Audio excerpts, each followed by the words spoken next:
শুভকামনা নিয়ে একটা গল্প বলে আমি 6 নম্বরে যাচ্ছি।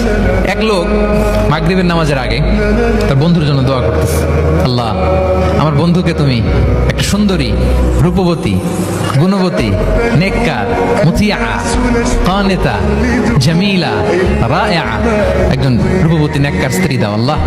কতদিন ধরে তার বিয়েটা ঝুলে আছে, আল্লাহ তুমি ব্যবস্থা করে দাও, সুন্দরী নেককার আল্লাহওয়ালা। তো সে তো তার বন্ধুর জন্য প্রাণ ভরে দোয়া করতেছে, আর তার স্ত্রী ওয়াইফ পাশেই ইফতারি রেডি করতেছিল। এই দোয়া শুনে মহিলা তো তেলে বেগুনে জ্বলে উঠছে, দৌড়ে আসে বলছে, এই তুমি কিসের দোয়া করো, রাখো। সে বেচারা মোনাজাতের মধ্যে তো ভরকে গেছে, ভয় বলে কি হইলো, আমি তো দোয়া করতেছি আমার বন্ধুর জন্য। তো মহিলা বলে, তুমি কি মনে করছো আমি হাদিসটা জানি না? অন্যের জন্য কোনো ভালো দোয়া করলে আগে যেটা নিজের জন্য কবুল হয়, তুমি মনে করছো আমি জানি না? তুমি ভাবছো হাদিস শুধু তুমি একা জানো, আমি জানি না? না, কি সব দোয়া করে এগুলা? আল্লাহু আকবার, আল্লাহ রহম করুক। প্রিয় ভাইরা, এটা বলার উদ্দেশ্য হচ্ছে আপনি ভালো কিছু অন্যের জন্য চাইলে আল্লাহ তাআলা এটা নিজের জন্য কবুল করে নেয়। তাহলে অন্যের জন্য কল্যাণ কামনা করা, এটা হচ্ছে হৃদ্যতা, ভালোবাসা, সুসম্পর্ক বানানোর 5 নাম্বার টিপস।